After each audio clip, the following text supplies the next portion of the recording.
ಮಿಥುನ ರಾಶಿಯವರಿಗೆ ಮೇ ತಿಂಗಳಲ್ಲಿ ನಿಮ್ಮ ಬುದ್ಧಿವಂತಿಗೆ ತಕ್ಕ ಪ್ರತಿಫಲ ಸಿಗ್ತಾ ಇದೆಯಾ? ಇನ್ನು ಮಿಥುನ ರಾಶಿಯವರಿಗೆ ಮೇ ತಿಂಗಳಲ್ಲಿ ನಡೆಯುವಂಥ ಅತಿ ದೊಡ್ಡ 2 ಬದಲಾವಣೆಗಳಾದರೂ ಏನು? ಡಬಲ್ ಧಮಾಕ ಮೇ ತಿಂಗಳಲ್ಲಿ ಮಿಥುನ ರಾಶಿಯವರಿಗೆ ತರುವಂಥ ಅತಿ ದೊಡ್ಡ ಲಾಭ ಆದರೂ ಏನು? ಜ್ಞಾನಾನಂದಮಯಂ ದೇವಂ ನಿರ್ಮಲಂ ಸ್ಫಟಿಕಾಕೃತಿಂ ಆಧಾರಂ ಸರ್ವವಿದ್ಯಾನಾಂ ಹಯಗ್ರೀವ ಉಪಾಸ್ಮಹೆ. ನನ್ನ ಸಮಸ್ತ ಆರಾಧ್ಯಂ ಚಾನೆಲ್ ವೀಕ್ಷಕರೆಲ್ಲರಿಗೂ ಕೂಡ ವಿಭಾ ಶೆಟ್ಟಿ ಮಾಡುವ ನಮಸ್ಕಾರಗಳು. ಮಾಸ ಭವಿಷ್ಯ ಕಾರ್ಯಕ್ರಮಕ್ಕೆ ತಮಗೆಲ್ಲರಿಗೂ ಸ್ವಾಗತ. ಈ ತಿಂಗಳು ಅಂದರೆ ಮೇ ತಿಂಗಳಲ್ಲಿ ಗ್ರಹಗಳ ಸ್ಥಾನಮಾನ ಹೇಗಿದೆ, ಯಾವುದೆಲ್ಲ ಗ್ರಹಗಳ ಬದಲಾವಣೆ ಆಗ್ತಿದೆ, ಇದರಿಂದ ದ್ವಾದಶ ರಾಶಿಗಳ ಮೇಲೆ ಏನೆಲ್ಲ ಪರಿಣಾಮ ಬೀರುತ್ತೆ ಅನ್ನೋದನ್ನು ನೋಡೋಣ ಬನ್ನಿ. ಇನ್ನು ಗ್ರಹಗಳ ಸ್ಥಾನಮಾನ ಹೇಗಿದೆ ಅಂತ ನೋಡಿದ್ರೆ ನೋಡಿ, ಕುಂಭ ರಾಶಿನಲ್ಲಿ ರಾಹು ಗ್ರಹ ಇತ್ತು ಅಂದರೆ ಮೀನ ರಾಶಿನಲ್ಲಿ ಶನಿ ಬುಧ ಮತ್ತು ಕುಜ ಗ್ರಹಗಳಿದೆ. ಹಾಗೆ ಮೇಷ ರಾಶಿನಲ್ಲಿ ಸೂರ್ಯ ಗ್ರಹ ಇದ್ದರೆ ವೃಷಭ ರಾಶಿನಲ್ಲಿ ಶುಕ್ರ ಗ್ರಹ ಇದೆ.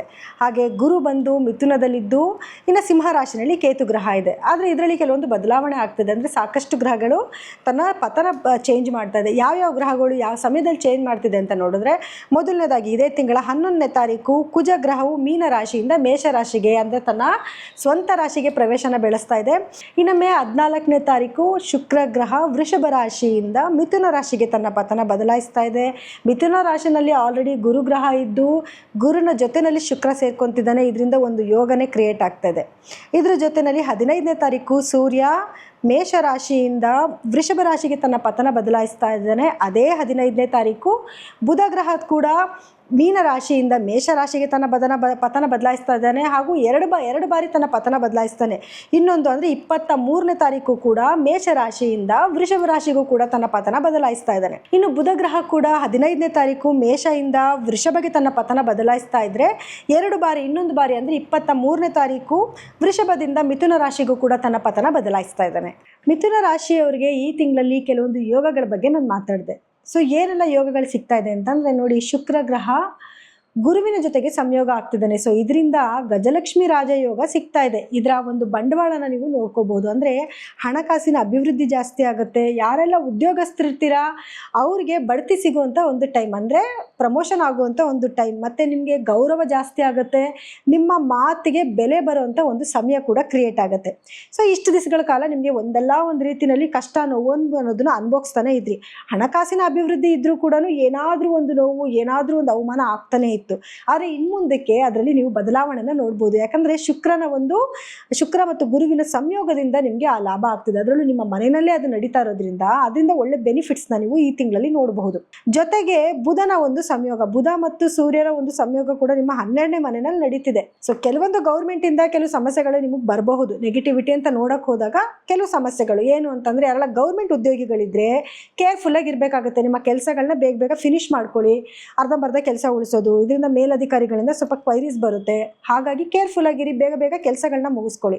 ಗೌರ್ಮೆಂಟಿಂದ ಏನಾದರೂ ನಿಮಗೆ ಕೆಲಸಗಳು ಆಗಬೇಕಾಗಿತ್ತು ಅಂತ ಅಂದ್ಕೊಳ್ಳಿ, ಅಂದರೆ ಯಾವುದಾದ್ರೂ ಸೈನ್ ಆಗಬೇಕು ಅಥವಾ ಯಾವುದೋ ವ್ಯಕ್ತಿಯಿಂದ ನಿಮ್ಗೊಂದು ಕೆಲಸ ಆಗಬೇಕಾಗಿತ್ತು, ರಾಜಕಾರಣಿಗಳಿಂದ ಏನಾದರೂ ಕೆಲಸ ಆಗಬೇಕಾಗಿತ್ತು, ಅದರಲ್ಲಿ ಸ್ವಲ್ಪ ಡಿಲೇ ಆಗುತ್ತೆ ಅಥವಾ ಕೆಲಸ ಮುಂದಕ್ಕೆ ಹೋಗ್ತಾ ಇರುತ್ತೆ. ಸೂರ್ಯನ ಬದಲಾವಣೆಯ ನಂತರ ಒಳಿತಿನ ಖಂಡಿತವಾಗ್ಲೂ ನೀವು ನೋಡಬಹುದು. ಆದರೆ ಯಾರೆಲ್ಲ ರಾಜಕಾರಣಿಗಳು ಮಿಥುನ ರಾಶಿನಲ್ಲಿ ಇರ್ತಾರೆ ಅವರು ಸ್ವಲ್ಪ ಕೇರ್ಫುಲ್ ಆಗಿರಬೇಕಾಗತ್ತೆ. ಯಾಕೆ ಅಂದರೆ 12ರಲ್ಲಿ ಸೂರ್ಯನ ಸಂಚಾರ ಇದೆ.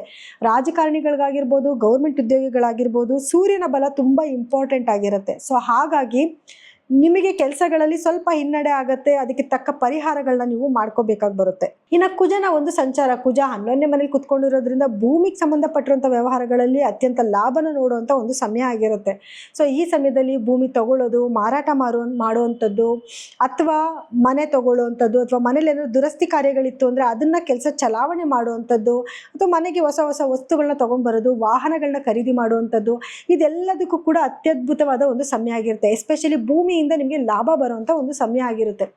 ಇನ್ನು ಶನಿಯ ಒಂದು ಸಂಚಾರ ಅಂತ ನೋಡೋಕೆ ಹೋದಾಗ ನಿಮಗೆ ಕೆಲಸದಲ್ಲಿ ಕೆಲವೊಂದು ಟ್ರಬಲ್ ಕೊಟ್ಟರು ಅಥವಾ ಏನೋದು ಕಷ್ಟಗಳಿದ್ರೂ ಕೂಡ ಯಶಸ್ಸನ್ನು ತೊಗೊಂಬಂದು ಕೊಡುವಂಥ ಒಂದು ಸಮಯ. ನಿಮಗೆ ಕೆಲಸದ ಆಪರ್ಚುನಿಟೀಸ್ ಜಾಸ್ತಿ ಬರ್ತಾ ಇರುತ್ತೆ. ಸ್ವಲ್ಪ ಶ್ರಮ ವಹಿಸಿ ಕೆಲಸ ಮಾಡಿದ್ರೆ ಒಳ್ಳೆ ಲಾಭನ ನೋಡುವಂಥ ಒಂದು ಟೈಮ್ ಆಗಿರುತ್ತೆ.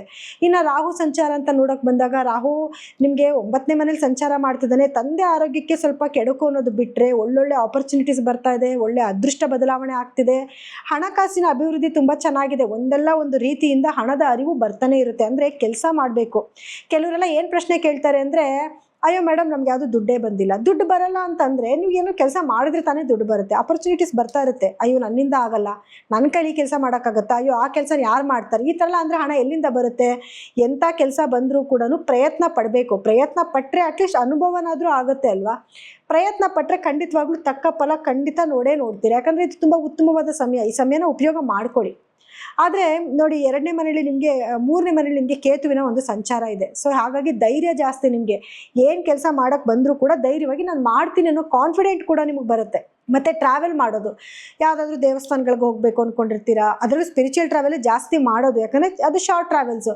ಹೊರಗಡೆ ಹೋಗೋದು, ದೇವಸ್ಥಾನಗಳಿಗೆ ಹೋಗೋದು, ದರ್ಶನ ಮಾಡ್ಕೊಂಡು ಬರೋದು, ಮನಸ್ಸಿಗೆ ಒಂದು ಸ್ವಲ್ಪ ನೆಮ್ಮದಿ ಶಾಂತಿ ಸಿಗೋದು. ಇದು ಯಾಕಂದರೆ ಕೆಲವ್ರಿಗೆ ಏನಾಗುತ್ತೆ ಗೊತ್ತಾ, ಎಲ್ಲೋ ಒಂದು ದೇವಸ್ಥಾನಕ್ಕೆ, ಫಾರ್ ಎಕ್ಸಾಂಪಲ್ ಇವಾಗ ಒಂದು ಧರ್ಮಸ್ಥಳಕ್ಕೋ ಅಥವಾ ಕುಕ್ಕೆ ಸುಬ್ರಹ್ಮಣ್ಯಕ್ಕೋ ಹೋಗಬೇಕು ಅಂದ್ಕೊತಾರೆ ಅಂದ್ಕೊಂಡಿದ ತಕ್ಷಣ ಹೋಗೋಕ್ಕಾಗಲ್ಲ. ತುಂಬ ಪ್ರಯತ್ನ ಪಡ್ತಿರ್ತಾರೆ, ಆಗೋದೇ ಇಲ್ಲ.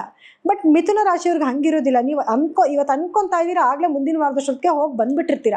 ಆ ಥರದೊಂದು ಯೋಗಗಳಿದ್ದಾವೆ. ನೀವು ಅಂದ್ಕೊಳ್ಳುವಂಥ ಎಲ್ಲ ಜಾಗಗಳಿಗೂ ವಿಸಿಟ್ ಮಾಡುವಂಥ ಒಂದು ಯೋಗ ನಿಮಗಿದೆ. ಇನ್ನು ಎಲ್ಲ ರೀತಿಯಿಂದನೂ ಒಂದು ಶುಭವಾದ ಸಮಯ. ಇನ್ನು ವಿದ್ಯಾರ್ಥಿಗಳು ಅಂತ ಬಂದಾಗ ಎಜುಕೇಷನಲ್ಲಿ ಬಹಳಷ್ಟು ಮುಂದಿರ್ತೀರಾ. ಸ್ವಲ್ಪ ಓದಿದ್ರು ಸಾಕು, ಚೆನ್ನಾಗಿ ತಲೆಗಂಟುತ್ತೆ.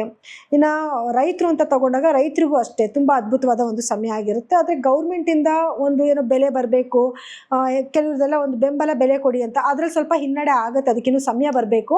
ಆ ಸಮಯ ಬಂದಾಗೆ ನೀವು ಅಂದ್ಕೊಂಡಿರುವಂಥ ಕೆಲಸಗಳಾಗೋದು. ಆದರೆ ಅದರಲ್ಲಿ ಒಂದು ಸ್ವಲ್ಪ ಹಿನ್ನಡೆ ಇದ್ದೇ ಇರುತ್ತೆ.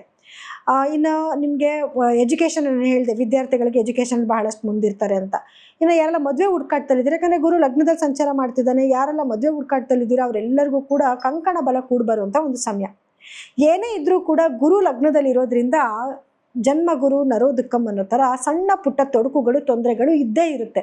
ಎಲ್ಲ ಇದ್ದು ಏನೋ ಕೊರತೆ ಅಂತಾರಲ್ಲ, ಆ ರೀತಿ ಮನೆಯಲ್ಲಿ ಶುಭ ಕಾರ್ಯಗಳಾಗ್ತಾ ಇದೆ, ಒಳ್ಳೊಳ್ಳೆ ಕೆಲಸ ಮಾಡ್ತಾ ಇದ್ದೀರಾ, ಹಣಕಾಸಿನ ಅಭಿವೃದ್ಧಿ ಇದೆ. ಆರೋಗ್ಯದಲ್ಲಿ ಸಣ್ಣ ಪುಟ್ಟ ಏರುಪೇರು ಬಂದು ಅದಕ್ಕೊಂದು ಸ್ವಲ್ಪ ಸಮಸ್ಯೆ ಆಗೋದು, ಅದಕ್ಕೊಂದು ಸ್ವಲ್ಪ ಕೊರಗೋದು. ಅಯ್ಯೋ ನನಗೆ ಮಾತ್ರ ಹಿಂಗೆ ಆಗೋಯ್ತಲ್ಲ, ನಾನು ಏನು ಮಾಡಲಿ, ಈ ರೀತಿ ಏನಾದರೂ ಒಂದು ಆರೋಗ್ಯ ಸಮಸ್ಯೆನೋ, ಅಥವಾ ಮಕ್ಳಿಗೆ ಮದುವೆ ಮಾಡಿಕೊಟ್ಟಿರ್ತೀರ, ಎಲ್ಲೋ ದೂರದಲ್ಲಿದ್ದಾರೆ, ಅವ್ರ ಜೊತೆಲಿ ಕಾಲ ಕಳೆಯೋಣ ಅಂದರೆ ಆಗ್ತಿಲ್ವಲ್ಲ ಅನ್ನೋ ಕೊರಗಾಗಿರ್ಬೋದು. ಈ ರೀತಿ ಒಂದೇ ರೀತಿ ಕೊರಗು ಅಂತ ಹೇಳೋಕ್ಕಾಗಲ್ಲ. ಒಂದಲ್ಲ ಒಂದು ರೀತಿಯಲ್ಲಿ ಒಂದು ಸ್ವಲ್ಪ ಸಣ್ಣ ಪುಟ್ಟ ನೋವಂತೂ ಇದ್ದೇ ಇರುತ್ತೆ. ಆದರೆ ಆರೋಗ್ಯದ ಸಮಸ್ಯೆ ಅಂತ ಬಂದಾಗ ಹೀಟ್ ರಿಲೇಟೆಡ್ ಪ್ರಾಬ್ಲಮ್ಸ್ ಆಗೋದು, ಅಥವಾ ಬ್ಲಡ್ಡಲ್ಲಿ ವೇರಿಯೇಷನ್ಸ್ ಆಗುವಂಥದ್ದು. ಹೆಣ್ಮಕ್ಳಿಗಾದರೆ ಸ್ವಲ್ಪ ಯುಟ್ರಸಲ್ಲಿ ಪ್ರಾಬ್ಲಮ್ ಬರೋ ಚಾನ್ಸಸ್ ಇರುತ್ತೆ. ಶುಕ್ರನ ಬದಲಾವಣೆಯ ನಂತರ ಅದು ಕೂಡ ಸರಿ ಹೋಗ್ತಾ ಹೋಗುತ್ತೆ. ಯಾಕಂದರೆ ಎಲ್ಲನೂ ಕೂಡ ಕ್ಷಣಿಕ. ಇವತ್ತಿರುತ್ತೆ, ನಾಳೆಗೆ ಅದೆಲ್ಲನೂ ಮಾಯ ಆಗುತ್ತೆ. ಯಾವುದ್ರ ಬಗ್ಗೆನೂ ಯೋಚನೆ ಮಾಡೋದು ಬೇಡ, ತಲೆ ಕೆಡಿಸ್ಕೊಳ್ಳೋದು ಬೇಡ. ತಕ್ಕ ಪ್ರಿಕಾಷನ್ ತೊಗೊಂಡು ಹೋಗ್ತಾರೆ. ಯಾವುದೇ ಒಂದು ಸಮಸ್ಯೆಗಳು ಕೂಡ ನಿಮ್ಮ ಹತ್ರ ಸುಳಿಯೋದಿಲ್ಲ. ಸೊ ಅದ್ಭುತವಾದ ಸಮಯ ಆಗಿರುತ್ತೆ. ಇನ್ನು ಪರಿಹಾರ ಏನು ಮಾಡ್ಕೋಬೇಕು, ಸಣ್ಣ ಪುಟ್ಟ ನೆಗೆಟಿವಿಟಿ ಅಂತೂ ಇದ್ದೇ ಇರುತ್ತೆ. ಅದಕ್ಕೆ ಏನು ಪರಿಹಾರ ಮಾಡ್ಕೋಬೇಕು ಅಂತ ನೋಡಿದ್ರೆ, ನೋಡಿ, ಮೊದಲನೇದಾಗಿ ಪ್ರತಿದಿನ ನೀವು ವಿಷ್ಣು ಸಹಸ್ರನಾಮನ ಕೇಳಿ ಅಥವಾ ಹೇಳ್ಕೊಳ್ಳಿ. ಇದು ತುಂಬ ಮುಖ್ಯವಾದ ಬಲ ಕೊಡುವಂಥ ಒಂದು ವಿಷಯ ಆಗಿರುತ್ತೆ. ಜೊತೆಗೆ ಲಕ್ಷ್ಮಿ ಆರಾಧನೆ, ಪ್ರತಿ ಶುಕ್ರವಾರ ದಿವಸ ಲಕ್ಷ್ಮೀ ದೇವಸ್ಥಾನಕ್ಕೆ ಹೋಗಿ ಲಕ್ಷ್ಮಿನ ಆರಾಧನೆ ಮಾಡ್ಕೊಳ್ಳಿ. ಅಥವಾ ತಿರುಪತಿ ವೆಂಕಟೇಶ್ವರನ ದೇವಸ್ಥಾನಕ್ಕೆ ಹೋಗಿ ಅಲ್ಲಿಂದ ಸೀದಾ ನೀವು ಮಹಾಲಕ್ಷ್ಮಿ ದೇವಸ್ಥಾನಕ್ಕೆ ಹೋಗಿ, ಕೊಲ್ಲಾಪುರ ಮಹಾಲಕ್ಷ್ಮಿ ದೇವಸ್ಥಾನಕ್ಕೆ ಹೋಗಿ ದರ್ಶನ ಮಾಡ್ಕೊಂಡು ಬನ್ನಿ. ಅದು ತುಂಬ ನಿಮಗೆ ಯಶಸ್ಸು ಬಲನ ತೊಗೊಂಬಂದು ಕೊಡುತ್ತೆ. ಎಂಥ ಸಮಸ್ಯೆಗಳು ಬಂದರೂ ಖಂಡಿತವಾಗ್ಲೂ ಅದನ್ನು ಒಡೆದಾಕತ್ತೆ. ಇನ್ನು ಕಾರ್ಯಕ್ರಮ ಮುಗಿಸೋವಂಥ ಒಂದು ಸಮಯ ಈಗ ಬಂದಿದೆ. ಆದರೆ ಒಂದೇನು ಅಂತಂದರೆ, ಕೆಲವ್ರದ್ದು ಕಮೆಂಟ್ಸ್ ನೋಡ್ತಾ ಇರ್ತೀನಿ. ಕಮೆಂಟ್ಸಲ್ಲಿ ಏನು ಅಂತಂದರೆ, ಕೆಲವರು ನೆಗೆಟಿವಿಟಿ ಹಾಕ್ತಿರ್ತಾರೆ, ಕೆಲವರು ಪಾಸಿಟಿವ್ ಆಗಿ ಹೇಳ್ತಿರ್ತಾರೆ. ಈಗ ನಾನು ಹೇಳಿರೋ ಫಲಗಳಲ್ಲೂ ಕೂಡ ಕೆಲವು ಪಾಸಿಟಿವ್ ನೆಗೆಟಿವ್ ಎರಡೂ ಕೂಡ ಇದ್ದೇ ಇರುತ್ತೆ. ಸೊ ಹಾಗಾಗಿ ಕೆಲವ್ರು ಏನು ಹೇಳ್ತಾರೆ, ನಮ್ಗೆ ಯಾವುದೇ ರೀತಿ ನೆಗೆಟಿವ್ ಆಗ್ತಿಲ್ಲ, ನಾವು ತುಂಬ ಚೆನ್ನಾಗಿದ್ದೀವಿ, ನೀವು ಸುಮ್ಮನೆ ಏನೋ ಹೇಳ್ತಿದ್ದೀರಾ ಅಂತ ಕೆಲವರು ಹೇಳ್ತಾರೆ. ಇನ್ನು ಕೆಲವರು ತುಂಬ ಚೆನ್ನಾಗಿದೆ ಅಂತ ನೀವು ಹೇಳ್ತಿದ್ದೀರಾ, ನಂಗೆ ತಿನ್ನೋಕೆ ಊಟನೂ ಇಲ್ಲ, ಬಟ್ಟೆನೂ ಇಲ್ಲ, ಕೆಲಸನೂ ಇಲ್ಲ, ನಾವೇನು ಮಾಡಬೇಕು ಅಂತ ಅನ್ನೋರು ಕೂಡ ಇದ್ದೀರಾ. ಸೊ ಏನಕ್ಕೆ ಈ ಥರ ಎಲ್ಲ ಆಗುತ್ತೆ ಅಂತಂದರೆ, ನಿಮ್ಮ ವೈಯಕ್ತಿಕ ಜಾತಕನ ನೀವು ತೋರಿಸ್ಕೋಬೇಕು. ಯಾಕೆ ಗೊತ್ತಾ, ಅದರಲ್ಲಿ ಗ್ರಹಗತಿಗಳ ಸ್ಥಾನಮಾನ ಬೇರೆ ಆಗಿರುತ್ತೆ, ಮತ್ತು ನಿಮಗೆ ನಡೀತಿರುವಂಥ ದಶಾಭುಕ್ತಿನೂ ಕೂಡ ಬೇರೆ ಆಗಿರುತ್ತೆ. ಅದಕ್ಕೆ ತಕ್ಕನಾದ ಪರಿಹಾರಗಳನ್ನ ನೀವು ಮಾಡ್ಕೋಬೇಕು. ಅದು ತುಂಬ ಇಂಪಾರ್ಟೆಂಟ್ ಆಗಿರುತ್ತೆ. ಸೊ ಹಾಗಾಗಿ ನೀವೇನಾದರೂ ನಿಮ್ಮ ವೈಯಕ್ತಿಕ ಜಾತಕನ ಪರೀಕ್ಷೆ ಮಾಡಿಸ್ಕೋಬೇಕು ಅಂದರೆ, ಕೆಳಗಡೆ ಸ್ಕ್ರೋಲ್ ಆಗ್ತಿರುವಂಥ ನಮ್ಮ ನಂಬರ್ಗೆ ಕರೆ ಮಾಡಿ ನಿಮ್ಮ ಅಪಾಯಿಂಟ್ಮೆಂಟ್ನ ಫಿಕ್ಸ್ ಮಾಡಿಕೊಡಿ. ಸೊ ಎಲ್ಲರಿಗೂ ಕೂಡ ನನ್ನ ಧನ್ಯವಾದಗಳು.